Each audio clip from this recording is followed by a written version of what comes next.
അല്ലാഹുവിന്റെ ഉത്തരവില്ലാതെ ഇവിടെ ഒന്നും നടക്കുകയില്ല.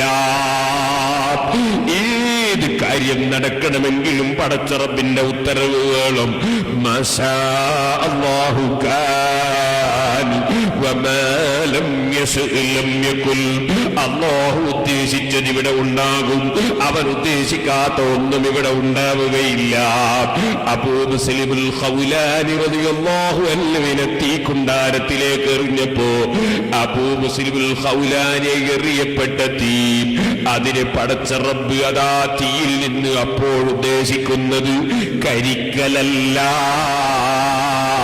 സംരക്ഷണം നൽകലാണ്. അല്ലാഹു ഉദ്ദേശിച്ചതിനെതിരെ ഇവിടെ തീക്ക് അധികാരമുണ്ടോ? തീക്കുണ്ടാരത്തിൽ എറിയപ്പെട്ട അബൂ മുസ്ലിമുൽ ഖൗലാനിക്ക് തീക്കുണ്ടാരം പട്ടുമെത്തയാണ് കേട്ടോ. അതാ വസ്ത്രം കത്തുന്നില്ല, രോമം കരിയുന്നില്ല, തോലി അതാ കത്തുന്നില്ല, തീ പൊള്ളുന്നില്ല. അബൂ മുസ്ലിമുൽ ഖൗലാനി തങ്ങൾ തീയിന്റെ ഉള്ളിൽ വെച്ച് നോക്കുന്നു, ഖിബില എങ്ങോട്ടാണ്? എനിക്ക് ഈ തീയിന്റെ ഉള്ളിൽ നിന്ന് എന്റെ രാജാവിനൊരു 2 റക്അത്ത് നിസ്കരിക്കണം. എന്റെ റബ്ബുമായുള്ള സംഭാഷണം തീക്കുണ്ടാരത്തിന്റെ ഉള്ളിൽ വെച്ച് നടത്തണം.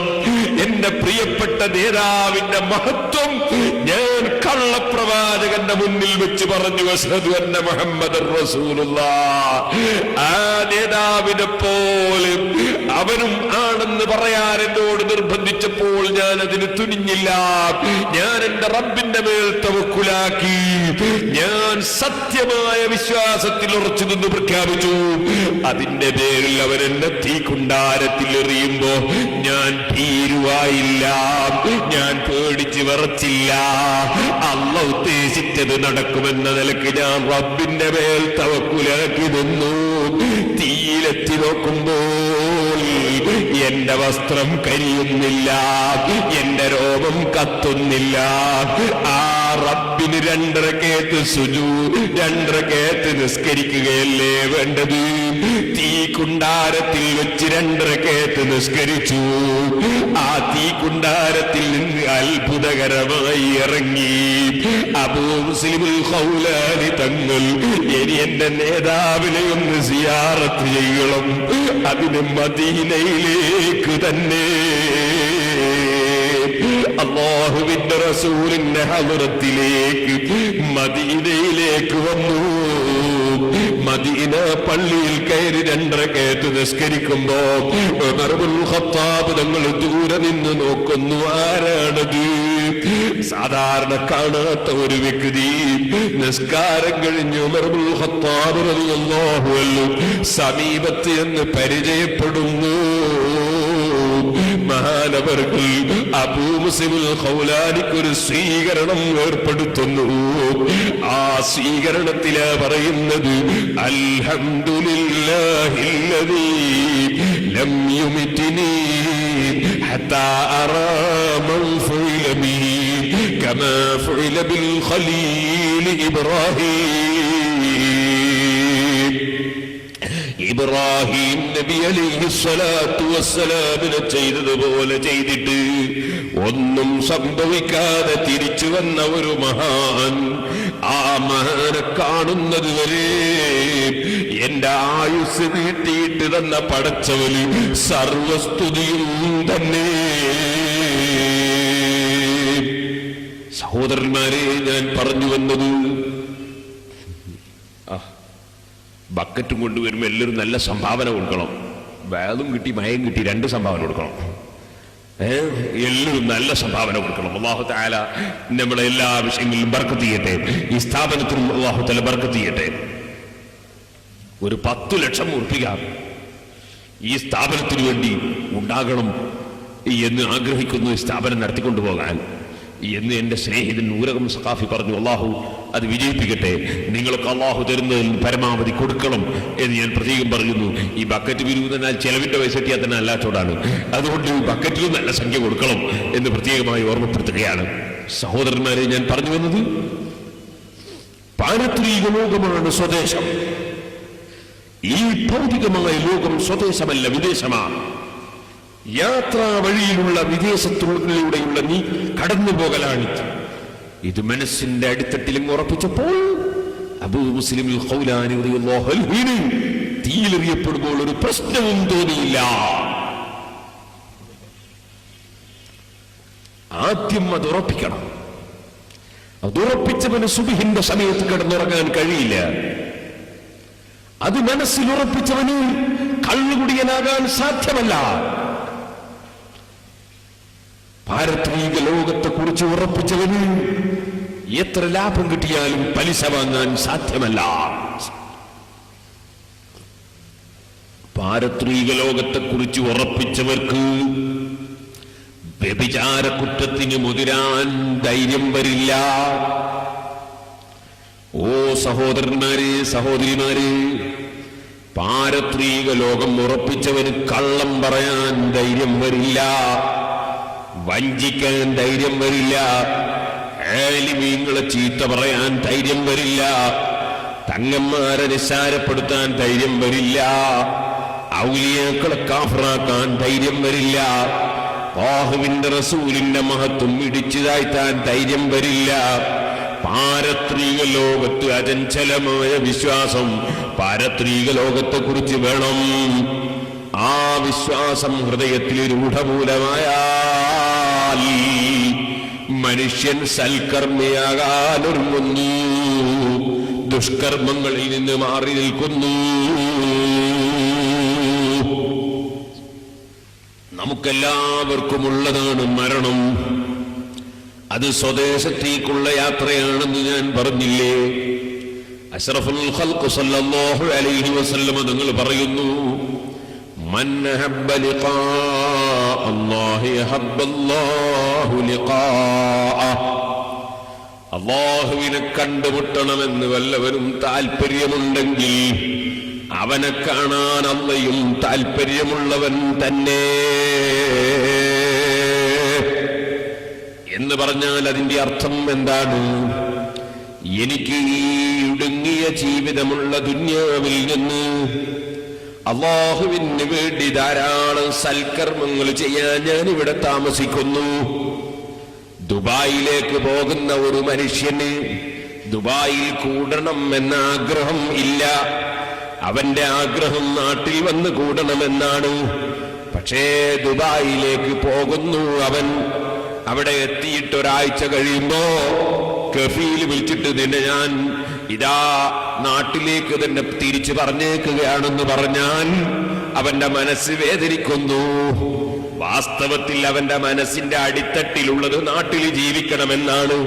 പക്ഷേ നാട്ടിൽ നിന്ന് ദുബായിൽ പോയി ഒരാഴ്ച കഴിയുമ്പോ കേറണം നാട്ടിലേക്ക് എന്ന് പറയുമ്പോ അവന്റെ മനസ്സ് വേദനിച്ചുകൊണ്ട് വിളിക്കുന്നു, ഉസ്താദേ ദ്വാർക്കണം. തങ്ങന്മാരെ വിളിച്ച് ദ്വാർക്കാൻ പറയുന്നു, ബാപ്പനോട് ദ്വാർക്കാൻ പറയുന്നു, ഉമ്മാനോട് ദ്വാർക്കാൻ പറയുന്നു, എല്ലാരോടും ദ്വാർക്കാൻ പറയുന്നു. അടുത്തന്നെ വിളിച്ചു പറഞ്ഞൊരാള് വലിയ സങ്കടം പറഞ്ഞു. സിറാജുല്ലതിലേക്ക് നേർച്ച ചെയ്തിട്ട് പ്രത്യേകം വിളിച്ചു പറഞ്ഞു, അല്ലാഹു തആല അങ്ങനത്തെ വിഷമമുള്ളവരെ വിഷമങ്ങളൊക്കെ തീർത്തു കൊടുക്കട്ടെ. പക്ഷേ നിങ്ങളൊന്ന് ആലോചിച്ച് നോക്കൂ, ഏതെങ്കിലും ഒരു മനുഷ്യൻ ദുബായി പോയിട്ട് താമസിക്കണമെന്ന് ആഗ്രഹിക്കുമോ? അവന്റെ മനസ്സിലുള്ള എന്താണ്? ഭാര്യ മക്കളോടുകൂടെ സന്താനം കൂടെ നാട്ടിൽ താമസിക്കണമെന്നാ. പക്ഷേ ദുബായി പോയിട്ട് ഒരാഴ്ച കഴിയുമ്പോൾ തന്നെ പോകണമെന്ന് പറയുമ്പോൾ എന്റെ മനസ്സിൽ വിഷമാണ്. അങ്ങനെ പറയാൻ പാടില്ല. എനിക്ക് അവിടെ തന്നെ നിൽക്കണമെന്നാണ്. നിൽക്കുന്നത് എന്തിനാ? പോകാൻ വേണ്ടിയാണ്. നിൽക്കുന്നത് പോകാൻ വേണ്ടിയാണ്. എനിക്ക് നാട്ടിൽ പോയി കൂടണമെന്നാണ് മനസ്സിനുള്ളിലുള്ളത്. പക്ഷെ കുറെ ദിവസം ദുബായിൽ നിൽക്കണമെന്നാണ്. എന്തിനാ നിൽക്കുന്നത്? പോകാൻ വേണ്ടിയുള്ള ഒരുക്കത്തിന് വേണ്ടിയാണ്. ഇതുപോലെ നമ്മൾ ദീർഘായുസ്സിനെ ആഗ്രഹിക്കണം. അതെന്തിനാ? ഇവിടെ കൂടാനല്ല, പോകുന്ന സ്ഥലത്തേക്ക് കൂടുതൽ ഒരുങ്ങാൻ വേണ്ടി. ഒരാഴ്ച കഴിയുമ്പോ തന്നെ ദുബായിൽ നിന്ന് പൊയ്ക്കോന്നിങ്ങ് പോന്നാൽ പിന്നെ നമ്മൾ വിദേശത്ത് പോയത് എന്തിനാണ്? നാട്ടിലേക്കൊന്നും ഉണ്ടാക്കാൻ കഴിഞ്ഞില്ല, സമയം കിട്ടിയില്ല. ഇതുപോലെ ആയിക്കൂടാ. ഖൈറുക്കും മൻ താല ഉമറുഹു വഹസുന അമലുഹു.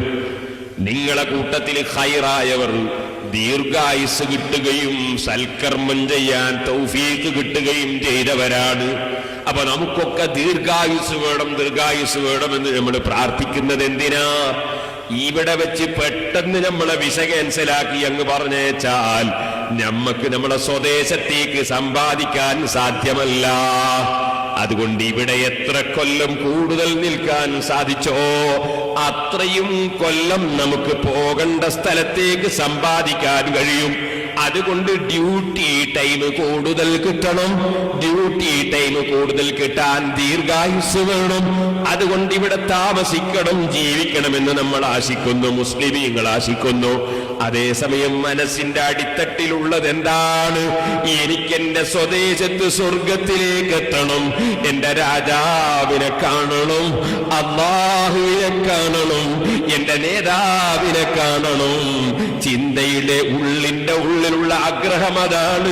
എനിക്ക് ഈ ഇടുങ്ങിയ രാജ്യത്ത് നിന്ന്, ഇത് ഭൂമിയാണ്, ഈ ഭൂമി ഇടുങ്ങിയ ലോകമാണ്, നാറുന്ന ലോകമാണ്, ധിക്കാരികളെ ലോകമാണ്, ചമ്മാടികളെ ലോകമാണ്, അതേ നിരീശ്വരവാദികളെ ലോകമാണ്, അല്ലാഹുവിനെ ചീത്ത പറയുന്നവരുടെ ലോകമാണ്, ഔലിയാക്കളെ ചീത്ത പറയുന്നവരുടെ ലോകമാണ്, ഇവിടെ തമ്മാടികളുടെയും അവിശ്വാസികളുടെയും ലോകമാണ്, നാറുന്ന ലോകമാണ്, കൊതുകിന്റെ ശല്യമുള്ള ലോകമാണ്, പാമ്പിന്റെ കടിയുള്ള ലോകമാണ്, നശിച്ചുകൊണ്ടിരിക്കുന്ന ലോകമാണ്, ഭയപ്പെടുന്ന ലോകമാണ്. ചിലപ്പോൾ കൊടുങ്കാറ്റാണ്, മറ്റു ചിലപ്പോൾ സുനാമിയാണ്, വേറെ ചിലപ്പോൾ വാഹനത്തിന്റെ അപകടമാണ്, വേറെ ചിലപ്പോൾ ഇടിവെട്ടലാണ്, മറ്റു ചിലപ്പോൾ മിന്നറിയലാണ്, മറ്റു ചിലപ്പോൾ കരണ്ട് പിടിക്കലാണ്, വേറെ ചിലപ്പോൾ വീണ് മരിക്കലാണ്, ചിലപ്പോൾ അനാരോഗ്യമാണ്, ചിലപ്പോ ജലദോഷമാണ്, മറ്റു ചിലപ്പോൾ ഊരവേദനയാണ്, മറ്റു ചിലപ്പോൾ തലവേദനയാണ്, മറ്റു ചിലപ്പോൾ ക്യാൻസറാണ്, മറ്റു ചിലപ്പോൾ എയ്ഡ്സ് ആണ്, മറ്റു ചിലപ്പോൾ നോക്കിയാൽ വേറെ രോഗമാണ്. സുബ്ഹാനല്ലാഹ്, സമാധാനത്തിന്റെ ലോകമല്ല, സുഖത്തിന്റെ ലോകമല്ല, പ്രശ്നത്തിന്റെ ലോകമാണ്. ഈ പ്രശ്നത്തിന്റെ ലോകത്ത് കൂടി കടന്നു പോകുന്ന ഞാൻ കടന്നു പോകുന്നത് സുഖത്തിന്റെ ലോകത്തിന് വേണ്ടി സമ്പാദിക്കാനാണ്. ആ സമ്പാദ്യത്തിന് ഡ്യൂട്ടി ടൈം കിട്ടണം, അതിനു വേണ്ടി എനിക്ക് ആയുസ് വേണം. പക്ഷേ എന്റെ മനസ്സിലെ ലക്ഷ്യം എന്റെ നേതാവായ മുഹമ്മദുർ റസൂലുള്ളാഹി സ്വല്ലല്ലാഹു അലൈഹി വസല്ലമ തങ്ങളെ സമീപത്തെത്തലാണ്, എന്റെ മുൻകാല നേതാക്കളെ കാണലാണ്, എനിക്ക് എന്റെ എല്ലാം എനിക്ക് തരുന്ന രാജാവിനെ കാണലാണ്. ഈ നിലക്കാണ് ഒരു മുഅ്മിനായ മനുഷ്യന്റെ ചിന്ത. അങ്ങനെ അവന്റെ ഡ്യൂട്ടി ടൈം പൂർത്തീകരിച്ച് അവൻ അല്ലാഹുവിനെ കാണണമെന്ന നിലയ്ക്ക് സന്തോഷിച്ച് മരിക്കുകയാണോ? മൻ അഹബ്ബ ലിഖാ അല്ലാഹി അഹബ്ബ അല്ലാഹു ലിഖാഅഹു. അല്ലാഹു അവനെയും കാണാൻ താല്പര്യമുള്ളവൻ തന്നെ. ഈ റബ്ബ് ഇങ്ങോട്ട് കാണണം എന്ന് ആഗ്രഹിക്കുന്ന നിലക്കുള്ള മരണം, റബ്ബിനെ കാണണം എന്നാഗ്രഹിക്കുന്ന മരണം, ആ മരണമാണ് മുത്തഖീങ്ങളുടെ മരണം. അത്തരം ആളുകളുടെ മരണ സമയത്ത് അല്ലാഹു സുബ്ഹാനഹു വ തആല ധാരാളം റഹ്മത്തിന്റെ മലക്കുകളെ അയക്കുന്നു. അവര് കൊണ്ടുവന്ന പട്ടുകളും സുഗന്ധങ്ങളും ഒക്കെയായി അവന്റെ ശരീരത്തിൽ നിന്ന് ആത്മാവ് സന്തോഷത്തോടെ പിടിച്ചവരതിൽ പൊതിയുന്നു.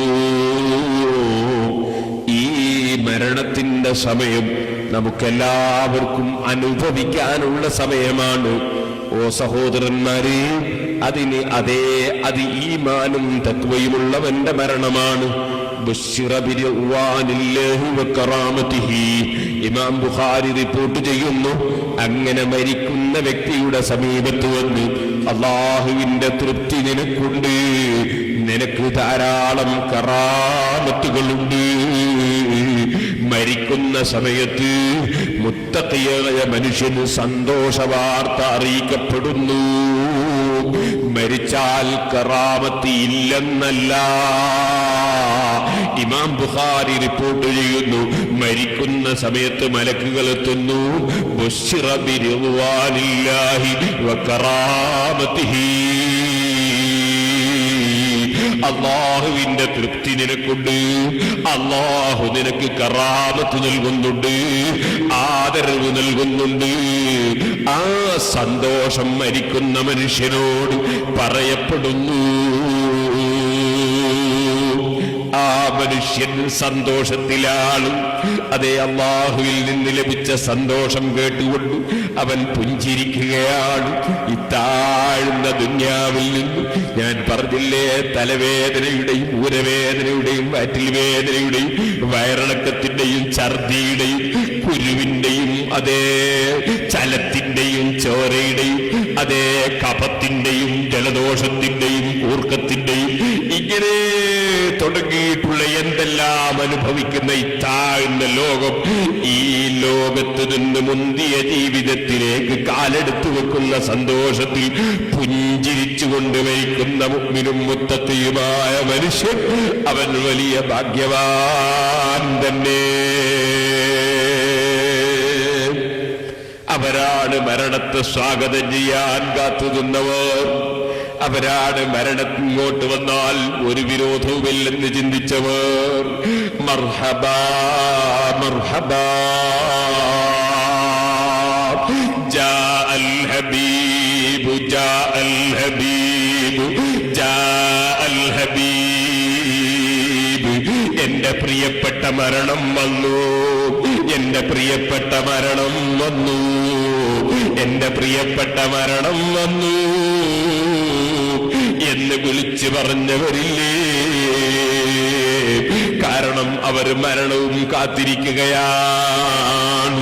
അവരിവിടെ ജീവിക്കുന്നത് യജമാനനായ റബ്ബിന് ഡ്യൂട്ടി എടുക്കാനുള്ള ടൈം കൂടുതൽ കിട്ടാൻ, റബ്ബിനൊരു സുജൂദ് വർദ്ധിപ്പിക്കാൻ, റബ്ബിനൊരു തസ്ബീഹ് വർദ്ധിപ്പിക്കാൻ, റബ്ബിന്റെ മുമ്പിൽ ഒരു അൽഹംദുലില്ലാ കൂടുതൽ ചൊല്ലാൻ, ഒരു 10 സലാത്ത് കൂടുതൽ ചൊല്ലാൻ, ഒരു 2 റക്അത്ത് കൂടുതൽ നിസ്കരിക്കാൻ, ഒരു സുന്നത്ത് നോമ്പ് കൂടി ചെയ്യാൻ, അതിനു വേണ്ടി ഇവിടെ ജീവിക്കുന്നവർ ആഗ്രഹിച്ചു.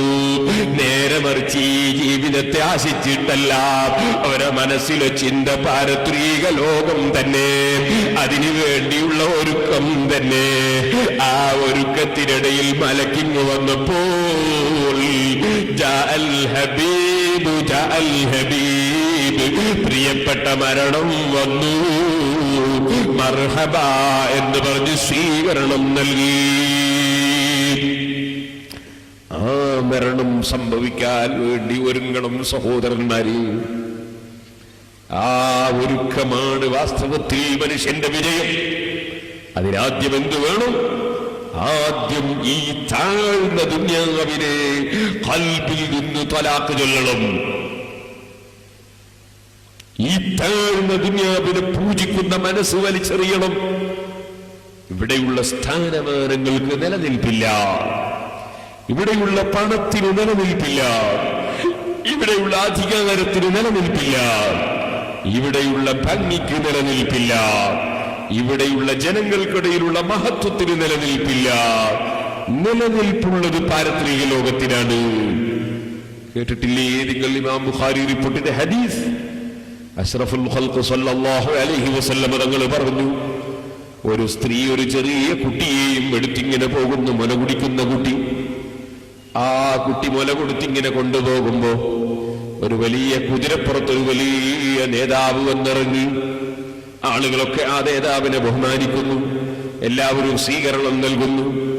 ഈ മുല കൊടുക്കുന്ന ഉമ്മ, മുല കുടിക്കുന്ന കുട്ടി മുല കുടിച്ചുകൊണ്ടിരിക്കുമ്പോ ഈ കുട്ടിയോടുള്ള സ്നേഹവാത്സല്യത്താൽ ഈ ഉമ്മ അങ്ങ് ദുആ ചെയ്തു, അല്ലാഹുമ്മ ജഅലിബനി മിസ്ല, അല്ലാഹുവേ എന്റെ മകനെ ഈ ജനങ്ങളൊക്കെ ബഹുമാനിക്കുന്ന ഈ നേതാവിനെ പോലെ നീയൊന്ന് ആക്കിത്തരണം അല്ലാ.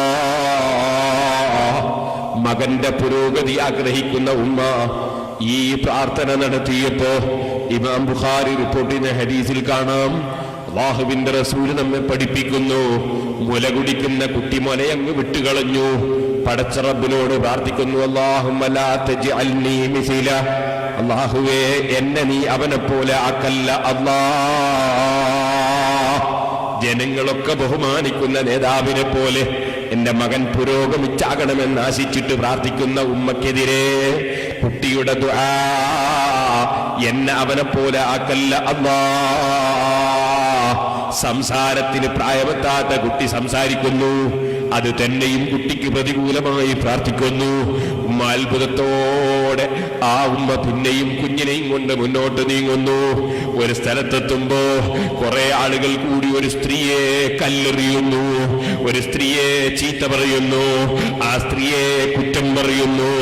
ചിലര് പറയുന്ന സറക്തി നീ കട്ടിട്ടുണ്ട്, ചിലര് പറയുന്ന സനൈറ്റ് നീ വ്യഭിചരിച്ചിട്ടുണ്ട്. ഈ പെണ്ണിന്റെ പേരിൽ ആരോപണത്തിന്റെ മേൽ ആരോപണം തന്നെ. എല്ലാവരും പെണ്ണിനെ ശകാരിക്കുന്നു. ഈ ഉമ്മക്ക് വേദന തോന്നി. ഈ ഉമ്മ ദുആ ചെയ്തു, അല്ലാഹുമ്മ ലാ തജ്അലിബ്നി മിസ്ലാം, അല്ലാഹുവേ എന്റെ മകനെ ഒരിക്കലും ജനങ്ങളൊക്കെ കുറ്റം പറയുന്ന, ജനങ്ങളെ നിസ്സാരപ്പെടുത്തുന്ന ഈ സ്ത്രീയെ പോലെ നീ ആക്കല്ലേ അല്ലാഹ്. മുല കുടിക്കുന്ന കുട്ടി, സംസാരത്തിന് പ്രായമെത്താത്ത കുട്ടി മുല വിട്ടുകളഞ്ഞു. പടച്ച റബ്ബിനോട് ഉറക്കെ പ്രാർത്ഥിക്കുന്നു, അല്ലാഹുമ്മ ജഅൽനീ മിസ്ലഹാ, അല്ലാഹുവേ ആ സ്ത്രീയെ പോലെ എന്നെ ആക്കിത്തരണേ അല്ലാഹ്. ഉമ്മ ചോദിക്കുന്ന എന്ത് അത്ഭുതമാണ് കുട്ടി, സംസാരത്തിന് പ്രായമെത്താത്ത നീ സ്ഫുടമായി പ്രാർത്ഥിക്കുന്നു. മാത്രമല്ല ആദ്യം നീ ഒരു നേതാവാകണമെന്ന് മനസ്സിലാക്കി ഞാൻ പ്രാർത്ഥിച്ചപ്പോ നീ അത് വേണ്ടെന്ന് പ്രാർത്ഥിച്ചു. ഇപ്പോൾ നീ ജനങ്ങളൊക്കെ കുറ്റം പറയുന്ന, അപമതിക്കപ്പെടുന്ന ഒരാളാകരുതെന്ന് മനസ്സിലാക്കി. ഞാൻ ഈ പെണ്ണിനെ ജനങ്ങൾ ശകാരിക്കുന്നത് കണ്ടപ്പോ അതുപോലെ എന്റെ മകനായി പോകരുതെന്ന നിലക്ക് വാത്സല്യപൂർവ്വം പ്രാർത്ഥിക്കുമ്പോ നീ അതിനെതിരെയും പ്രാർത്ഥിച്ചല്ലോ മോനെ. അല്ലാഹു ആ കുട്ടിക്ക് വീണ്ടും സംസാരത്തിന് ശക്തി നൽകുന്നു. ആ മുല കുടിക്കുന്ന കുട്ടിയുടെ മറുപടി, ഉമ്മ ആദ്യം നിങ്ങൾ ഒരു വലിയ നേതാവിനെ കണ്ടപ്പോ, ജനങ്ങൾക്കിടയിൽ ബഹുമാനമുള്ളവനെ കണ്ടപ്പോ അതുപോലെ എന്നെ ആക്കിത്തരണമെന്ന് പ്രാർത്ഥിച്ചില്ലേ? ആ മനുഷ്യൻ കിബറനാണ് ഉമ്മ, മനസ്സിന്റെ ഉള്ളിൽ അഹങ്കാരിയാണ് ഉമ്മ.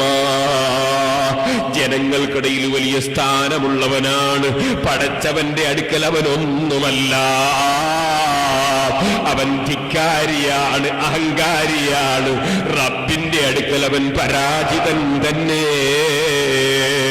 അതേ സമയത്ത് നിങ്ങൾ ജനങ്ങളൊക്കെ കുറ്റം പറയുന്ന പെണ്ണിനെ കണ്ടില്ലേ?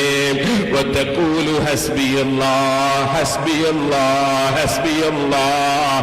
ഇങ്ങനെ ജനങ്ങളൊക്കെ അവളെ കുറ്റം പറയുമ്പോ വാസ്തവത്തിൽ അവൾ കട്ടിട്ടില്ല, വാസ്തവത്തിൽ വ്യഭിചരിച്ചിട്ടില്ല, വാസ്തവത്തിൽ ഒന്നും ചെയ്തിട്ടില്ല.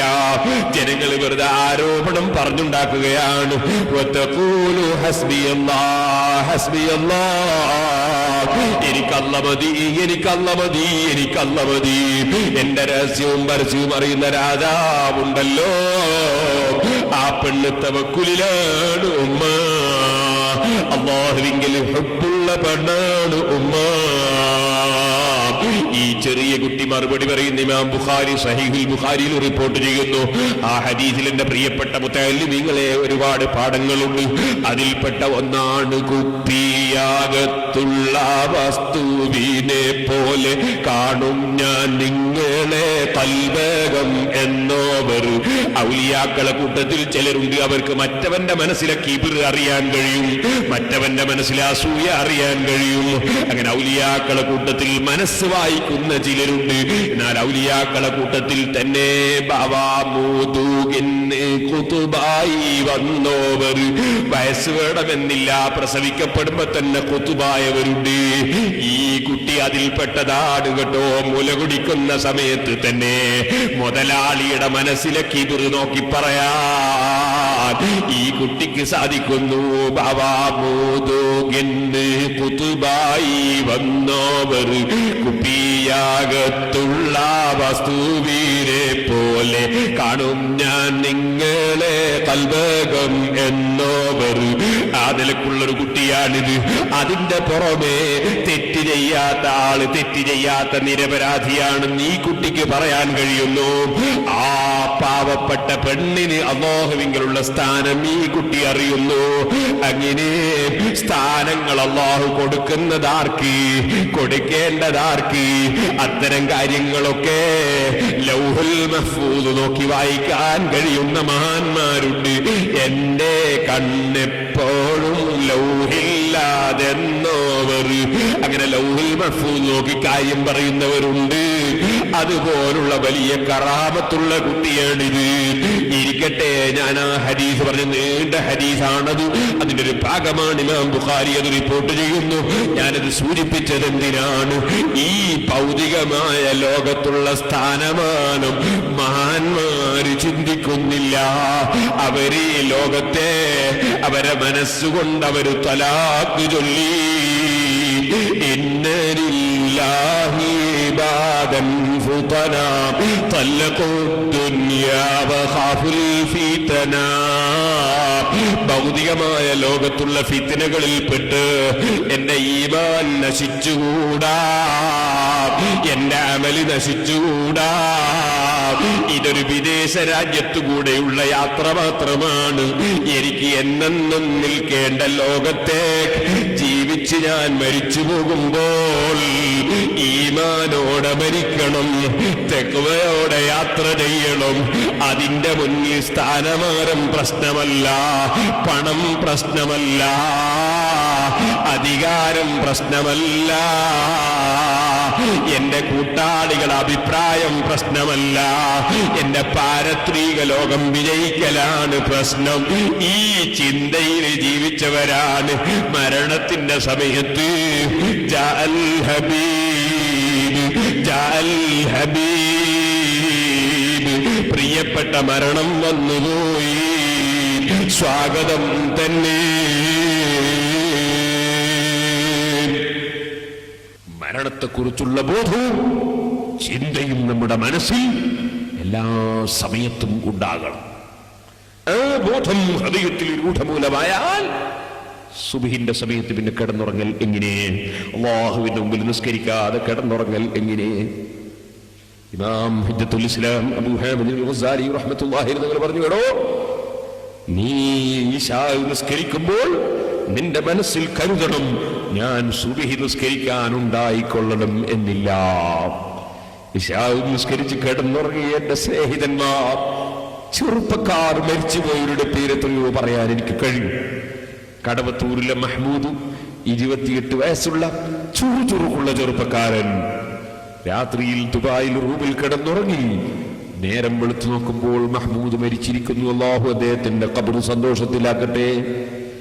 സഹോദരന്മാരെ, എനിക്ക് ഒരിക്കൽ ഇങ്ങനെ വീട്ടിൽ പോയി ഭക്ഷണം കഴിച്ച് സന്തോഷത്തിൽ പിരിയുമ്പോ ഓർമ്മക്ക് ഞാനൊരു പെണ്ണ് തരട്ടെ ഉസ്താദേ എന്ന് പറഞ്ഞ് കീശയിൽ ഒരു പെണ്ണ് തന്നു. കാഞ്ഞങ്ങാട്ടുകാരൻ, ഒരു ചെറുപ്പക്കാരൻ. അദ്ദേഹം എറണാകുളത്തൊരു വണ്ടിയെടുക്കാൻ പോയി. അദ്ദേഹത്തിന്റെ റൂമിൽ അദ്ദേഹവും മറ്റൊരാളും താമസിച്ചു. നേരം വെളുക്കുന്നതിന് മുമ്പ് അദ്ദേഹം മരണപ്പെട്ടു പോയി. അല്ലാഹു അദ്ദേഹത്തിന്റെ ഖബർ സന്തോഷത്തിലാക്കട്ടെ. അല്ലാഹു നിശ്ചയിച്ച സമയത്ത് മരിക്കാതിരിക്കാൻ വിവാഹമുണ്ടോ? ഇശാ നിസ്കാരം ഈ പാവപ്പെട്ടവൻ ഇന്ന് നടത്തി. സുബ്ഹി നിസ്കരിക്കാൻ ഞാനുണ്ടാകും എന്നതിനെ കുറിച്ച് എനിക്ക് ഗ്യാരണ്ടി ഇല്ല, നിങ്ങൾക്കും ഗ്യാരണ്ടി ഇല്ല. ഇനി ഞാൻ പറയട്ടെ, സുബ്ഹി നിസ്കാരം കഴിഞ്ഞു. നമ്മുടെ പ്രവർത്തകന്മാർ പലരും യാത്ര ചെയ്തു. ആ യാത്രക്കിടയിൽ ളുഹറിന് മുമ്പ് ആക്സിഡന്റായി മരണപ്പെട്ടുപോയി. ഞാൻ ഓർക്കുന്നു, ഈ പരപ്പനങ്ങാടിയിൽ കുറെ ആളുകൾ വാഹനാപകടത്തിൽ അടുത്ത് മരണപ്പെട്ടു പോയി. അല്ലാഹുവേ, അവരുടെയൊക്കെ ഖബറിനെ നീ സന്തോഷത്തിലാക്കണം റഹ്മാനെ. അവരെ കുടുംബങ്ങൾക്ക് ബറക്കത്ത് ചെയ്യണം റഹ്മാനെ. മുസീബത്തുകളിൽ ഞങ്ങളെ കാക്കണം റഹ്മാനെ. ഓ സഹോദരന്മാരെ, അതേ സുബ്ഹി നിസ്കരിച്ചു പോയവർ ളുഹറിന് മുമ്പ് മരണപ്പെട്ടു പോകുന്നവരെത്ര? ളുഹർ നിസ്കരിച്ച് അസറിന് മുമ്പ് മരിക്കുന്നവരെത്ര? അസർ നിസ്കരിച്ച് മഗ്രിബിന് മുമ്പ് മരിക്കുന്നവരെത്ര? മഗ്രിബ് നിസ്കരിച്ച് ഇശാഇന് മുമ്പ് മരിക്കുന്നവരെത്ര? അതാ ഇമാം ഗസാലി റഹിമഹുല്ലാഹ് പറഞ്ഞു, മോനെ, നീ റബ്ബുമായുള്ള സംഭാഷണത്തിന് നിസ്കാരത്തിന് നിൽക്കുമ്പോ, ഓരോ നിസ്കാരത്തിനും നിൽക്കുമ്പോ അടുത്ത നിസ്കാരത്തിന് ഞാൻ ഉണ്ടാവുകയില്ല. ഇത് അള്ളാഹുമായുള്ള എന്റെ അവസാനത്തെ സംഭാഷണം. ഇനി റബ്ബ് എന്നെ ചോദ്യം ചെയ്യാൻ വേണ്ടി ഹാജരാക്കപ്പെട്ട കാണപ്പെടുന്ന രംഗമാകാം അടുത്തത്. ഇപ്പോൾ എന്റെ രാജാവിനോട് ഞാൻ സംഭാഷണം നടത്തുകയാണ്, എന്റെ രാജാവിനോട് ഞാൻ ഹിദായത്ത് ചോദിക്കുകയാണ്, എന്റെ രാജാവിനോട് ഞാൻ സഹായം തേടുകയാണ്, എന്റെ രാജാവിന് ഞാൻ എന്റെ നെറ്റിവെച്ച് സുജൂദ് ചെയ്യുകയാണ്, എന്റെ രാജാവിന് ഞാൻ എല്ലാം സമർപ്പിക്കുകയാണ്. ഈ രാജാവിന്റെ മുന്നിൽ ഇനിയൊന്ന് നിൽക്കാൻ ഞാൻ ഉണ്ടായിക്കൊള്ളണമെന്നില്ല. ഈ ചിന്തയിൽ നീ സുബഹി നിസ്കരിക്കൂ, ഈ ചിന്തയിൽ നീ ളുഹ്ർ നിസ്കരിക്കൂ, ഈ ചിന്തയിൽ നീ ഓരോ പ്രവൃത്തിയും ചെയ്യൂ. കാരണം യാത്രയുടെ സമയം അറിഞ്ഞിട്ടില്ല. ഇമാം ഗസ്സാലി റഹ്മത്തുള്ളാഹി അലൈഹി തങ്ങളുടെ ഉപദേശം എന്റെ സഹോദരന്മാരെ നിങ്ങളെ മനസ്സിന് ഞാൻ ഇട്ടു തരട്ടെ. അല്ലാഹുവേ, ഇമാം ഗസ്സാലിയെ പോലുള്ള വലിയ വലിയ മഹാന്മാർ കഴിഞ്ഞു പോയി. അവരെ ബറക്കത്ത് കൊണ്ട് ഞങ്ങളെ ഖൽബിൽ ഈമാനിനെ എത്തിത്തരണം റഹ്മാനേ. തഖ്വയെ വർദ്ധിപ്പിക്കണം റഹ്മാനേ. നീ പൊരുത്തപ്പെട്ടവരിൽ ഉൾപ്പെടുത്തണം റഹ്മാനേ. ഞങ്ങൾക്ക് എല്ലാ രംഗത്തും നീ സഹായം നൽകണേ റഹ്മാനേ. ഓ സഹോദരന്മാരെ, ആ മരണമെന്ന് പറയുന്ന കാര്യത്തിൽ നിന്ന് മാറി നിൽക്കാൻ ലോകത്താർക്കും സാധ്യമല്ല. പാരത്രിക ലോകത്തേക്കുള്ള കവാടമാണ് മരണം. മരിക്കുന്ന സമയത്ത് മുഅ്മിനീങ്ങളുടെ മരണമാണെങ്കിൽ സജ്ജദ, അല്ലാഹുവിന്റെ റഹ്മത്തിന്റെ മലക്കുകൾ വന്ന് സ്വീകരിച്ചു കൊണ്ടുപോകുന്നു. ആ സ്വീകരിക്കുന്ന രംഗമൊക്കെ ഹദീസിൽ വന്നിട്ടുണ്ട്. റൂഹിങ് പിടിക്കുമ്പോ ഒരു പ്രയാസവുമില്ലാതെ മുഅ്മിനായ മനുഷ്യന്റെ റൂഹ് ശരീരത്തിൽ നിന്ന് പുറത്തു വരുന്നു. സ്വർഗത്തിൽ കൊണ്ടുവന്ന പട്ടിൽ മലക്കുകൾ പൊതിയുന്നു. ആ റൂഹിന് വല്ലാത്ത സുഗന്ധമാണ്. ഓരോ മലക്കുകളും ആ റൂഹിന് സ്വീകരണം കൊടുക്കാൻ ആശിക്കുന്നു, ആവശ്യപ്പെടുന്നു. എന്നെന്റെ കയ്യിൽ തരണം, ഒന്നെന്റെ കയ്യിൽ തരണം. എല്ലാവർക്കും ഈ റൂഹിനോട് താല്പര്യം തന്നെ. ഈമാനോടെ മരിച്ചവന്റെ റൂഹിന് മലക്കുകൾ ആവശ്യപ്പെടുന്നു. ആ റൂഹിനെ മേൽപോട്ടേക്ക് ഉയർത്തപ്പെടുന്നു. മേൽഭാഗത്തുള്ള മലക്കുകൾ പ്രാർത്ഥിക്കുന്നു, അല്ലാഹുവേ, ഇതെന്തൊരു സുഗന്ധമാണ്, ഇതെന്തൊരു നല്ല വാസനയാണ്. ഈ പരിമളമുള്ള റൂഹ് എന്റെ സമീപത്ത് കൂടെ കൊണ്ടുപോകണമെന്ന് ഓരോ മലക്കുകളും മുഅ്മിനായ മനുഷ്യന്റെ റൂഹിന് സ്വീകരണം കൊടുക്കാൻ താല്പര്യപൂർവം ആവശ്യപ്പെടുമെന്ന് അഷ്റഫുൽ ഖൽഖ് മുഹമ്മദുർ റസൂലുള്ളാഹി. റബ്ബേ, അക്കൂട്ടത്തിൽ ഉൾപ്പെടുത്തി ഞങ്ങളെ മരണം നീ സന്തോഷത്തിന്റെ മരണമാക്കണേ റഹ്മാനേ. സൽക്കർമ്മങ്ങൾ ചെയ്ത് ജീവിക്കണം, മനസ്സ് വളരെ ക്ലിയറാക്കണം. എങ്കിലേ ഈമാനോടെ മരിക്കാനുള്ള ഭാഗ്യം ലഭിക്കൂ. ഞാനൊരു ചെറിയ ചരിത്രം ഇപ്പോൾ ബറക്കത്തിന് പറഞ്ഞ് ബാക്കി ഇൻഷാ അല്ലാഹ് തൗഫീഖ് ചെയ്താൽ നാളെ മഗ്രിബിന് നമുക്ക് സംസാരിക്കാം. ഞാൻ എന്റെ പ്രസംഗം നിർത്തട്ടെ. എന്റെ ചെറുപ്പക്കാരെ എഴുന്നേറ്റ് നിൽക്കണം. ദൂരെ നിൽക്കുന്ന മുഅ്മിനീങ്ങളൊക്കെ മജ്ലിസിലേക്ക് വരണം. നമുക്ക് പ്രാർത്ഥിച്ച് ഇന്ന് പിരിയണം. ബാക്കി ഇൻഷാ അല്ലാഹ് നാളെ നമുക്ക് സംസാരിക്കാം. സഹോദരന്മാരെ, മഹാനായ ഫുളൈൽ ഇബ്നു ഇയാദ് റളിയല്ലാഹു അൻഹു വലിയ പണ്ഡിതനാണ്, വലിയ മഹാനാണ്, ബഹുമാനപ്പെട്ടവരുടെ ഒരു ശിഷ്യൻ. ആ ശിഷ്യന് മരണം ഹാജരായി. മരണമാസന്നമായ സമയത്ത് ഫുളൈൽ ഇബ്നു ഇയാദ് ആ ശിഷ്യന്റെ ശരീരത്തിനടുക്കൽ പോയി ഖുർആനോദാൻ, യാസീനോദാനും ചൊല്ലിക്കൊടുക്കാനും സമീപത്തേക്ക് പോയി. ഫുളൈൽ ഇബ്നു ഇയാദ് റളിയല്ലാഹു അൻഹു ചെന്നു. സ്വന്തം ശിഷ്യൻ മരണം ആസന്നമായപ്പോ, മരണം ആസന്നമായവരെ ഖിബിലയിലേക്ക് ചരിച്ചു കിടക്കൽ സുന്നത്തുണ്ട്. സാധിക്കുകയില്ലെങ്കിൽ മുഖം അല്പം തലയണി പോലുള്ള വസ്തു വെച്ച് മുഖം അല്പം പൊക്കി കാലും രണ്ടും മുഖവും നേരെ ഖിബിലയിലേക്ക് തിരിയുന്ന നിലയ്ക്ക് മലർത്തി കിടത്തൽ പുണ്യമാണ്. ഇരിക്കട്ടെ, ഞാൻ പറഞ്ഞു വരുന്നത് അതുപോലെ മരണം ആസന്നമായവരുടെ പല്ല് തേച്ചു കൊടുക്കുന്നത് സുന്നത്താണ്. പല്ല് തേക്കുക എന്ന് ഞാൻ പറഞ്ഞത് കൊണ്ട് വലിയ ബ്രഷ് കൊണ്ടുപോയി ഒരസണ്ട. ഒരു ചെറിയ തുണി നിങ്ങളെ കയ്യിന്റെ വിരലിന് ചുറ്റിയിട്ട് ആ കയ്യിന്റെ വിരൽ കൊണ്ടൊന്ന് തേച്ചാലും മതി. അത് മരണമാസന്നമായവർക്ക് ചെയ്തു കൊടുക്കുന്നത് നല്ലതാണ്. മരണം ആസന്നമായവരുടെ സമീപത്ത് യാസീൻ ഓതുന്നത് നല്ലതാണ്. ഇഖ്റഉ അലാ മൗതാകും യാസീൻ. മരിക്കുന്നവരുടെ മേൽ നിങ്ങൾ യാസീനോദണമെന്ന് നബി സല്ലല്ലാഹു അലൈഹി വസല്ലം പഠിപ്പിച്ചിട്ടുണ്ട്. മരിച്ചവരുടെ പേരിലും യാസീനോദൽ നല്ലതാണ്. മരണം ആസന്നമായവരുടെ പേരിലും യാസീനോദൽ നല്ലതാണ്.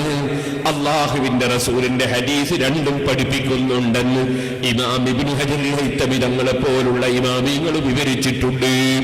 ഇപ്പോൾ ഞാൻ അതിലേക്ക് വിശദമായി കടക്കുന്നില്ല. ഓ സഹോദരന്മാരെ, ഈ അടുത്ത് മഞ്ചേശ്വരത്ത് വെച്ച് മുജാഹിദുകളുമായി സംവാദം നടന്നപ്പോ ആ സംവാദത്തിൽ ഞാൻ ചോദിച്ചു, അല്ല, നിങ്ങൾ അള്ളാഹുവിന്റെ ഔലിയാക്കളുടെ പേരിലും ഞങ്ങളിൽ നിന്ന് മരിച്ചുപോയവരുടെ പേരിലും ഞങ്ങൾ ദാനം ചെയ്യുമ്പോ അങ്ങനെ ദാനം ചെയ്യാൻ വേണ്ടി ഞങ്ങൾ ആട്ടിനെയും കുട്ടനെയും ഒക്കെ ബിസ്മി ചൊല്ലി അറുത്തിട്ട് ആ മാംസം വിതരണം ചെയ്യുമ്പോ അത് ശിർക്കാണെന്ന് പറയുന്നുണ്ടല്ലോ, തെറ്റാണെന്ന് പറയുന്നുണ്ടല്ലോ. ചോദിക്കട്ടെ, നിങ്ങൾ മുജാഹിദുകൾ മരിച്ചവരുടെ പേരിൽ ഇബാദത്തെടുക്കുന്നില്ലേ? നിസ്കാരം ഇബാദത്തല്ലേ? മയ്യിത്ത് നിസ്കാരം ഇബാദത്തല്ലേ? അത് മരിച്ചവരുടെ പേരിൽ നിങ്ങൾ എടുക്കുന്നില്ലേ? മരിച്ചവരുടെ പേരിൽ മുജാഹിദ് മയ്യിത്ത് നിസ്കരിക്കുന്നില്ലേ? നിസ്കാരം ഇബാദത്തല്ലേ? മരിച്ചവരുടെ പേരിൽ ഇബാദത്ത് എടുക്കാൻ പാടുണ്ടോ? മരിച്ചവരുടെ പേരിൽ നിങ്ങൾ മയ്യിത്ത് നിസ്കരിക്കുന്നില്ലേ? മയ്യിത്ത് നിസ്കാരം എന്ന് പറഞ്ഞാൽ എന്താണെന്ന് നിങ്ങൾക്കറിയില്ലേ? ഈ മയ്യത്തിന്റെ പേരിൽ ഫർളായ നിസ്കാരം ഞാൻ നിസ്കരിക്കുന്നു, അല്ലാഹു അക്ബർ. ഒന്നാമത്തെ പരിപാടി ഒരു ദിക്റാണ്, അല്ലാഹു അക്ബർ. ഈ മയ്യത്തിന്റെ പേരിൽ നിസ്കരിക്കുന്നു എന്ന് പറഞ്ഞാൽ, നിസ്കരിക്കുക എന്ന് പറഞ്ഞാൽ എന്താണ്? ഈ നിസ്കാരം എന്താണ്? ഈ തക്ബീർ മുതൽക്ക് അസ്സലാമു അലൈക്കും വറഹ്മത്തുള്ളാഹി വബറകാതുഹു എന്നത് വരെയുള്ള മുഴുവൻ കാര്യത്തിന്റെയും പേരല്ലേ മയ്യിത്ത് നിസ്കാരം? അപ്പൊ ഞാൻ ഈ മയ്യത്തിന്റെ പേരിൽ നിസ്കരിക്കുന്നു എന്ന് പറഞ്ഞാൽ തക്ബീർ മുതൽക്ക് സലാം വരെയുള്ള മുഴുവൻ വിഷയവും ഞാൻ ചെയ്യുന്ന മയ്യത്തിന്റെ പേരിലാണ്. അടുത്ത പരിപാടി എന്താണ്? സലാത്ത്. ഈ സലാത്തിൽ നിന്ന് ആരെ പേരില്ല? മയ്യത്തിന്റെ പേരിൽ. അടുത്ത പരിപാടി എന്താണ്? അല്ലാഹു അക്ബർ ദിക്ർ. ഈ ദിക്ർ ആരെ പേരില്ല? മയ്യത്തിന്റെ പേരിൽ. അടുത്ത പരിപാടി എന്താണ്? മയ്യത്തിന് വേണ്ടിയുള്ള ദുആ. ഈ ദുആ ആരെ പേരില്ല? മയ്യത്തിന്റെ പേരിൽ. അടുത്ത പരിപാടി എന്താണ്? അല്ലാഹു അക്ബർ ദിക്ർ. അതാരെ പേരില്ല? മയ്യത്തിന്റെ പേരിൽ. അടുത്ത പരിപാടി എന്താണ്? അടുത്ത പരിപാടി സലാം ചൊല്ലല്. ആ സലാം ചൊല്ലുന്ന ആരെ പേരിലാണ്? മയ്യത്തിന്റെ പേരിൽ. ആകയാൽ തക്ബീർ മുതൽ സലാം വീട്ടിൽ വരെയുള്ള മുഴുവൻ വിഷയത്തിന്റെ പേരാ മയ്യിത്ത് നിസ്കാരം. അതാരെ പേരിലാണ്? മരിച്ചാളെ പേരിൽ. മരിച്ചാളെ പേരിൽ ഒന്നും ചെയ്യാൻ പാടില്ല എന്ന് മുജാഹിദ് പറയുകയും ചെയ്യാ, എന്റെ മരിച്ചാളെ പേരിൽ നിസ്കരിക്കുകയും ചെയ്യാ. എന്താണ്, ഏത് ആശുപത്രിയിലാണ് ഇവർ ചികിത്സിക്കേണ്ടത്? നിങ്ങളൊന്ന് ആലോചിച്ച് നോക്ക്. മരിച്ചാളെ പേരിലൊന്നും ചെയ്യാൻ പാടില്ല എന്നറിയാം. എന്റെ മരിച്ചാളെ പേരിൽ അല്ലാഹു അക്ബർ നിൽക്കുന്നില്ല, മരിച്ചാളെ പേരിൽ ഫാത്തിഹ ഓതുക, മരിച്ചാളെ പേരിൽ സലാത്ത് ഇല്ല, മരിച്ചാളെ പേരിൽ ദുആ ഇറക്കുക, മരിച്ചാളെ പേരിൽ സലാം ചൊല്ലുക. ഇതിനേക്കാൾ വലിയ ഇബാദത്ത് വേറെ എന്താണ്? അപ്പൊ മരിച്ചാളെ പേരിൽ ഇബാദത്ത് എടുത്തില്ലേ? ഇബാദത്ത് എടുക്കുന്ന അല്ലാഹ്ക്കാണ്. പക്ഷേ ആരെ പേരില്ല? മരിച്ചാളെ പേരിൽ. മരിച്ചാളെ പേരിൽ. ഏതുപോലെ കഅബ തവാഫ് ചെയ്യുന്നു. തവാഫ് ചെയ്യുന്ന കഅബക്കല്ല, അല്ലാഹ്ക്കാ തവാഫ്. പക്ഷേ കഅബത്തെയാണ് തവാഫ് ചെയ്യുന്നത്, ചുറ്റുന്നത് കഅബയെയാണ്. ഈ തവാഫ് സമർപ്പിക്കുന്നത് അല്ലാഹുവിനാണ്, അല്ലാതെ ഈ കല്ലിനല്ല. കഅബ തന്നെ കുറെ കല്ലുകൊണ്ടുണ്ടാക്കിയ ഒരു ബിൽഡിംഗാ. ഈ കല്ലിനാണോ നമ്മളെ തവാഫ്? അല്ല, തവാഫ് സമർപ്പിക്കുന്നത് അല്ലാഹുവിനാണ്. പക്ഷേ അതിലൂടെ ബഹുമാനിക്കുന്നത് കഅബയെയാണ്. കഅബയെ ബഹുമാനിച്ചുകൊണ്ട് അല്ലാഹുവിന് അല്ലാഹുവിന് തവാഫ്. ഇതുപോലെ മയ്യത്തിന്റെ പേരിൽ നിസ്കരിച്ചുകൊണ്ട് മയ്യിത്ത് നിസ്കാരം അല്ലാഹുവിന്റെ. മുസ്ലിമീങ്ങളെ എല്ലാ സംഗതിയും അല്ലാഹ്ക്കാ. അങ്ങനെയാ വജ്ഹത്തു പറഞ്ഞല്ലേ, ഇന്ന സലാത്തി എന്റെ നിസ്കാരം, വനുസുക്കി എന്റെ ഇബാദത്ത്, എന്റെ ഹജ്ജ്, എന്റെ അറവ്, എന്റെ എല്ലാ ഇബാദത്തും, വമഹ്യായ വമമാതി എന്റെ ജീവിതവും എന്റെ മരണവും ലില്ലാഹി റബ്ബിൽ ആലമീൻ, റബ്ബുൽ ആലമീനായ അല്ലാഹുവിനാണ്. എന്റെ വാദം അല്ലാഹുവിന്, ഈ സ്റ്റേജും അല്ലാഹുവിന്, ആ സ്ഥാപനവും അല്ലാഹുവിന്, നിങ്ങൾ നിൽക്കുന്നതും അല്ലാഹുവിനുമായ, കൊണ്ടതും അല്ലാഹുവിനുമായ, ഉണ്ടാകുമ്പോൾ ഓടിയതും അല്ലാഹുവിന്, എല്ലാം അല്ലാഹുവിനല്ലാതെ നമ്മളെ ജീവിതത്തിൽ ഒന്നുമില്ല. എല്ലാം അല്ലാഹുവിന് തന്നെ. അതാണ് മുസ്ലിം. മുജാഹിദ് എന്നല്ലോ നേർച്ച അല്ലാഹ്ക്ക് മാത്രം, ബാക്കിയുള്ളല്ലോ അമ്മാമനാ. നേർച്ച അല്ലാഹ്ക്ക് മാത്രം, ബാക്കിയുള്ള അമ്മാമനാ അല്ലെ ഭാര്യക്കാ? അല്ല, മുസ്ലിം അല്ലത്. മുസ്ലിമിന്റെ ആശയം അല്ലത്. മുസ്ലിമിന്റെ ആശയം എല്ലാം അല്ലാഹുവിന്. മയ്യിത്ത് നിസ്കാരം ആർക്ക്? അല്ലാഹുവിന്. പക്ഷേ മയ്യത്തിന്റെ പേരിൽ, മയ്യത്തിന്റെ പേരിൽ അപ്പൊ മയ്യിത്തിന്റെ പേരിൽ ഖുർആൻ ഓതണം, മയ്യിത്തിന്റെ പേരിൽ ദിക്ർ ചൊല്ലണം, മയ്യിത്തിന്റെ പേരിൽ സ്വലാത്ത് ചൊല്ലണം, മയ്യിത്തിന്റെ പേരിൽ ദുആ നടക്കണം. അതൊക്കെ നമ്മുടെ മുൻഗാമികൾ പഠിപ്പിച്ചതുപോലെ തന്നെ ചെയ്യണം. മരണത്തെക്കുറിച്ച് ഓർമ്മ വേണം മുജാഹിദുകൾക്ക്. എന്തെങ്കിലും പറഞ്ഞ് നടന്നാ പോരാ, മരിക്കൂന്നുള്ള ഓർമ്മ വേണം. അതില്ലാത്തതുകൊണ്ടാണ് ഒടിവാസം പറയുന്നത്. ഈമാൻ ഉണ്ടെങ്കിൽ ഒടിവാസം പറയാൻ കഴിയില്ല. സഹോദരന്മാരെ, ഞാൻ പറഞ്ഞു വന്നത്, മരണം ആസന്നമായ ശിഷ്യന്റെ സമീപത്ത് ഫുളൈൽ ഇബ്നു ഇയാദ് റളിയല്ലാഹു അൻഹു ചെന്നിരുന്ന് യാസീൻ തുടങ്ങി. ആ സമയത്ത് മകൻ, ഈ ശിഷ്യൻ പറയുന്നു, വേണ്ട, യാസീന് വേണ്ട. ഫുളൈൽ ഇബ്നു ഇയാദ് ഇങ്ങനെ ചിന്തിക്കുന്നു, എന്താ പഠിച്ചവരെ ഖുർആൻ ഓതുന്നത് തടുക്കുന്നത് ഇവൻ. അപ്പൊ ബഹുമാനപ്പെട്ട ഫുളൈൽ ഇബ്നു ഇയാദ് റളിയല്ലാഹു അൻഹു ചൊല്ലിക്കൊടുത്തു, ലാ ഇലാഹ ഇല്ലല്ലാഹ്, ലാ ഇലാഹ ഇല്ലല്ലാഹ് ചൊല്ലിക്കൊടുക്കുമ്പോ ഈ ശിഷ്യന്റെ മറുപടി, ലാ അഖൂലു ദാലിക വ ഇന്നി ബരീഉം മിൻഹു, ഞാൻ ലാ ഇലാഹ ഇല്ലല്ലാഹ് ചൊല്ലൂല, ഞാൻ ലാ ഇലാഹ ഇല്ലല്ലാഹയിൽ നിന്ന് രാജിവെച്ചവനാണ്. കുഫറിന്റെ വാചകമാ പറയുന്നത്. ബഹുമാനപ്പെട്ട ഫുളൈൽ ഇബ്നു ഇയാദ് റളിയല്ലാഹു അൻഹു ഈ മനുഷ്യന്റെ വാക്ക് കേട്ടപ്പോ വല്ലാത്ത ടെൻഷനായി പോയി. എന്റെ ഒരു ശിഷ്യൻ ഇങ്ങനെയായി പോയല്ലോ. വലിയ വലിയ മഹാന്മാരെ ശിഷ്യന്മാര് ചിലര് പിഴച്ചു പോകൽ ഉണ്ട്. അത് പണ്ടും ഉണ്ട്, ഇന്നും ഉണ്ട്, എന്നും ഉണ്ട്. ബഹുമാനപ്പെട്ട ഫുളൈൽ ഇബ്നു ഇയാദ് റളിയല്ലാഹു അൻഹുവിന്റെ ഈ ശിഷ്യൻ മരണമാസന്നമാകുന്ന സമയത്ത് ഉസ്താദ് വന്ന് ചൊല്ലിക്കൊടുക്കുമ്പോ ഞാനത് പറയൂല, ഞാൻ ലാ ഇലാഹ ഇല്ലല്ലാഹ് രാജിവെച്ചവനാണ്. അത് കേട്ടപ്പോ ഫുളൈൽ ഇബ്നു ഇയാദ് റളിയല്ലാഹു അൻഹു കരഞ്ഞുകൊണ്ടങ്ങിറങ്ങി. എന്റെ ഈ ശിഷ്യൻ ഇങ്ങനെയായിപ്പോയല്ലോ. വീട്ടിലേക്ക് മടങ്ങി 40 ദിവസത്തോളം റോട്ടിലിറങ്ങാൻ മടി തോന്നിപ്പോയി. ടെൻഷൻ തന്നെ. 40ഓളം ദിവസം കഴിഞ്ഞപ്പോ ഒരു ദിവസം സ്വപ്നം കാണുന്നു ഈ ശിഷ്യനെ. സഹോദരന്മാരെ, മഞ്ചേശ്വരത്ത് വെച്ച് നടന്ന വാദപ്രതിവാദത്തിന്റെ CD കേസറ്റ് നിങ്ങൾക്ക് കിട്ടുമ്പോൾ വാങ്ങി കേട്ടു നോക്കണം എന്ന് ഞാൻ പ്രത്യേകം പറയുകയാണ്. അതുപോലെ സിറാജുൽ ഹുദന്റെ ഓരോ കലണ്ടറും എല്ലാവരും വാങ്ങണം. ഇന്ന് ഞാൻ മഴയത്തായതുകൊണ്ട് നിങ്ങളോട് പറയേണ്ട വെച്ചിട്ടാണ്. ഇന്ന് വാങ്ങിയില്ലേ നാളെങ്കിലും വാങ്ങണം. ഇനി ഉണർത്താൻ മുമ്പ് വാങ്ങിയവർ വാങ്ങണ്ട, അല്ലാത്തവർ വാങ്ങണം. ഒരു പ്രചരണത്തിനാണ്. ഞാൻ വിഷയത്തിലേക്ക് തന്നെ പോകട്ടെ. ഫുളൈൽ ഇബ്നു ഇയാദ് റളിയല്ലാഹു തആല അൻഹു മടങ്ങി. 40 ദിവസം കഴിഞ്ഞപ്പോൾ ഒരു സ്വപ്നം. ഈ ശിഷ്യനെ ചങ്ങലക്കിട്ട് വലിച്ചിങ്ങനെ കൊണ്ടുപോകുന്ന മലക്കുകൾ. ഫുളൈൽ ഇബ്നു ഇയാദ് റളിയല്ലാഹു അൻഹു ചോദിച്ചു, എടാ നിനക്കെന്ത് പറ്റി? എന്റെ ശിഷ്യന്മാരിൽ പ്രഗൽഭനല്ലേ നീ, നിനക്കെന്ത് പറ്റി?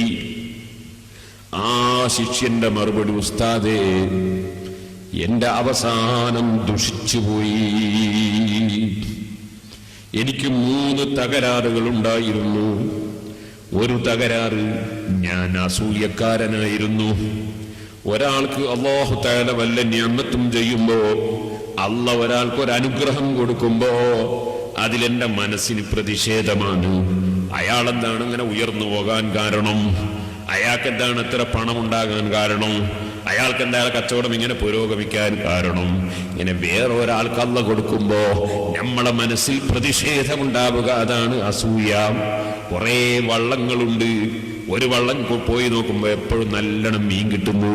വേറെ നമ്മളെ വള്ളം ഇറക്കി നോക്കുമ്പോൾ മീൻ കിട്ടുന്നില്ല. പഠിച്ചവനോട് നമ്മൾ ചോദിക്കുകയല്ലാതെ അയാൾക്ക് കിട്ടുന്നതിൽ നമുക്ക് അസൂയ പാടില്ല. ഈ കടലോര പ്രദേശത്ത് ജീവിക്കുന്ന മോമിനീങ്ങൾ ഉണ്ടല്ലോ, അവരോടൊരു പ്രത്യേക സ്നേഹമുള്ളവരാണ് പണ്ഡിതന്മാർ. അവരും അങ്ങനെ തന്നെ ആലിമീങ്ങളോട് പ്രത്യേകം സ്നേഹമുള്ളവരാണ്. ബഹുമാനപ്പെട്ട മൂസാ നബി അലൈഹിസ്സലാത്തു വസ്സലാമും ഖദർ അലൈഹിസ്സലാത്തു വസ്സലാമും യാത്ര ചെയ്തപ്പോൾ അവരെ ഫ്രീ ആയിട്ട് കപ്പലിൽ കയറ്റിയവരാണല്ലോ കടൽ തൊഴിലാളികൾ. അത് ഖുർആനിൽ അല്ലാഹു പറഞ്ഞിട്ടുണ്ടല്ലോ. ആ ഫ്രീ ആയിട്ട് കയറ്റിയ കടൽ തൊഴിലാളികളെ സംബന്ധിച്ച് ഖദർ അലൈഹിസ്സലാം പ്രത്യേകം പറഞ്ഞിട്ടുണ്ടല്ലോ. അമ്മ സഫീനത്തു ഫകാനത്തിൽ മസാകീന യഅമലൂന ഫിൽ ബഹർ, കടലിൽ ജോലി ചെയ്യുന്ന സാധുക്കളുടെ കപ്പലാണത്. അതൊരു രാജാവും പിടിച്ചെടുക്കരുത്. അതിനു വേണ്ടിയാണ് ഞാൻ അതിന് കേടുവരുത്തിയതെന്ന് ബഹുമാനപ്പെട്ട ഖദർ അലൈഹിസ്സലാം പറഞ്ഞത് ഖുർആനിലുണ്ട്. അപ്പൊ ആ കാലഘട്ടം മുതലേ കടലോര പ്രദേശത്ത് ജീവിക്കുന്ന കടൽ തൊഴിലാളികൾ അമ്പിയാക്കളെയും ഔലിയാക്കളെയും സാലിഹീങ്ങളെയും സ്നേഹിച്ചുകൊണ്ട് ജീവിക്കുന്നവരും, ഔലിയാക്കൾ അമ്പിയാക്കൾ അവർക്ക് ഖൈറായ കാര്യങ്ങൾ പറഞ്ഞു കൊടുക്കുകയും ചെയ്തു കൊടുക്കുകയും ചെയ്യുന്നവരാണ്. ആ ബന്ധം ഇന്നും കടലോര പ്രദേശങ്ങളിൽ നിലനിൽക്കുന്നത് നിങ്ങൾക്ക് കാണാം. അല്ലാഹു ജല്ല ജലാലുഹു ഏത് ജോലി എടുക്കുന്ന തൊഴിലാളികൾക്കും, ഏത് ബിസിനസ് നടത്തുന്ന ബിസിനസ്സുകാർക്കും അല്ലാഹു ഖൈറും ബർക്കത്തും അവന്റെ കാവലും നൽകുമാറാകട്ടെ. ഇപ്പൊ സഹോദരന്മാരെ, ഞാനൊരു ഉദാഹരണം പറഞ്ഞതാണ്. ഒരിക്കലും തന്നെ വേറെ ഒരാൾക്ക് അല്ലാഹു ചെയ്യുന്ന നിഅമത്തിൽ നമ്മുടെ മനസ്സിന് അസൂയ തോന്നിപ്പോകരുത്. ഒരു നല്ല കച്ചവടം, 2 തുണി കച്ചവടം ഒരു കച്ചവട പീടികയിൽ നല്ല ആള് വരുന്നു, മറ്റേ കച്ചവടക്കടയിൽ ആള് വരുന്നില്ല. ഓർന്നോളണം, നീ അല്ലാഹു നിശ്ചയിച്ചത് എനിക്ക് കിട്ടും. അതേ സമയത്ത് മറ്റേ ആളെ കടയിൽ വരുന്നതിന് നിനക്ക് അസൂയ ഉണ്ടാകാൻ പാടില്ല. ഇതുപോലെ എല്ലാ രംഗങ്ങളിലും ശ്രദ്ധിക്കണം. അസൂയ എന്ന രോഗം മനുഷ്യന്റെ ഈമാനിന് തന്നെ കേടുവന്നു പോകുന്ന രോഗമാണ്. ഇരിക്കട്ടെ, ഫുദൈൽ ഇബ്നു ഇയാദ് റളിയല്ലാഹു അൻഹുവിനോട് അദ്ദേഹം പറയുന്നു, എനിക്ക് മനസ്സിന്റെ ഉള്ളിൽ അസൂയയായിരുന്നു ഉസ്താദേ. രണ്ടാമത്തെ കാര്യം എന്താണ്? രണ്ടാമത്തെ കാര്യം, ഞാൻ ഏഷണി പറയുന്നവനാണ്. ഏഷണി പറഞ്ഞ് ജനങ്ങളെ തെറ്റിക്കുന്നൊരു സ്വഭാവമുണ്ട് എനിക്ക്. ഉസ്താദ് പറയാത്ത ഞാൻ ശിഷ്യന്മാരോട് പറയും, നിങ്ങളെ കൊണ്ട് ഉസ്താദ് ഇങ്ങനെ പറഞ്ഞു എന്ന് പറയും. ഉസ്താദിനോട് ഞാൻ വന്നിട്ട് ഉസ്താദിന്റെ ശിഷ്യന്മാര് പറയാത്തത് ഉസ്താദിനോട് വന്ന് പറയും, ഇങ്ങനെ പറഞ്ഞു എന്ന് പറയും. എന്നിട്ട് ഉസ്താദിനെയും മറ്റുള്ള ശിഷ്യന്മാരെയും ഒക്കെ തമ്മിൽ തെറ്റിക്കാൻ വേണ്ടി ഞാൻ ശ്രമിക്കും. എന്നാൽ ഉസ്താദിന്റെ അടുക്കൽ എനിക്ക് സ്വന്തം ആളാകാമല്ലോ. അങ്ങനെ ഉസ്താദിന്റെ അടുക്കൽ എനിക്ക് സ്ഥാനം കൂടുതൽ കിട്ടാൻ വേണ്ടി മറ്റുള്ള ശിഷ്യന്മാർക്ക് അല്ലാഹു തആല കൊടുക്കുന്നതിൽ അസൂയയും, അതിന്റെ പുറമെ ഈ ഏഷണി പറഞ്ഞിട്ട് ഉസ്താദിനെയും മറ്റു ശിഷ്യന്മാരെയും അകറ്റിക്കളയാൻ വേണ്ടി ശ്രമിക്കുകയും ചെയ്യുന്നൊരു സ്വഭാവം എനിക്കുണ്ടായിരുന്നു. മൂന്നാമതായി ഉസ്താദേ, എനിക്കൊരു രോഗമുണ്ടായിട്ട് പല ഡോക്ടർമാരെയും സമീപിച്ചു. ഒരു ഡോക്ടറിനോട് പറഞ്ഞു, രോഗം മാറാൻ ഒരു ചികിത്സയേ ഉള്ളൂ. അതെന്താണ്? ഒരു ദിവസം ഒരു കോപ്പ കള്ള് കുടിക്കണം. ഒരു ദിവസം ഒരു കോപ്പ കള്ള് കുടിക്കണം. ഞാൻ എന്റെ രോഗം മാറാൻ വേണ്ടി അങ്ങനെ മരിക്കുന്നത് വരെ എല്ലാ ദിവസവും ഒരു കോപ്പ കള്ള് കുടിച്ചു. ഈ 3 കാര്യങ്ങൾ എന്റെ ജീവിതത്തിൽ വന്നു പോയത് കൊണ്ട് ഉസ്താദേ, അവിടുന്ന് ഞാൻ പഠിച്ചത് ശരിയാണ്, ഇൽമുണ്ടായത് ശരിയാണ്. പക്ഷേ മരിക്കുന്ന സമയത്ത് നിങ്ങൾ ഖുർആൻ ഓതുമ്പോൾ അത് വേണ്ടെന്ന് പറഞ്ഞുപോയി. നിങ്ങൾ ലാ ഇലാഹ ഇല്ലല്ലാഹ് ചൊല്ലിത്തരുമ്പോ ഞാനതിൽ നിന്ന് രാജിവെച്ചിരിക്കുന്നു, അതെനിക്ക് ചൊല്ലിത്തരേണ്ടതില്ല എന്ന് പറഞ്ഞ് ഞാൻ മരിച്ചുപോയി. സഹോദരന്മാരെ, മനുഷ്യന്റെ മനസ്സ് നന്നാക്കണം. അസൂയ പാടില്ല, ഏഷണി പാടില്ല, അഹങ്കാരം പാടില്ല. അതിന്റെ പുറമേ നമ്മുടെ ജീവിതത്തിൽ അല്ലാഹ് കൽപ്പിച്ചതെടുക്കണം, അല്ലാഹ് വിരോധിച്ചതൊഴിക്കണം. എന്നിട്ട് അല്ലാഹുവിലേക്ക് മനസ്സ് തിരിച്ച് റബ്ബ് ഹിദായത്ത് നിലനിർത്തി തരാൻ വേണ്ടി പരലോകത്തുള്ള ജീവിതത്തിലേക്ക് സന്തോഷത്തോടെയുള്ള യാത്ര കിട്ടാൻ വേണ്ടി പടച്ച റബ്ബിനോട് താണുകേണ് ദുആ ചെയ്യണം. അല്ലാഹുവേ, ഞങ്ങളുടെ മജ്ലിസ് നീ ദുആക്ക് ഇജാബത്തുള്ള നീ പൊരുത്തപ്പെട്ട മജ്ലിസായി ഞങ്ങൾ ഇന്ന് സ്വീകരിക്കണേ അല്ലാഹ്.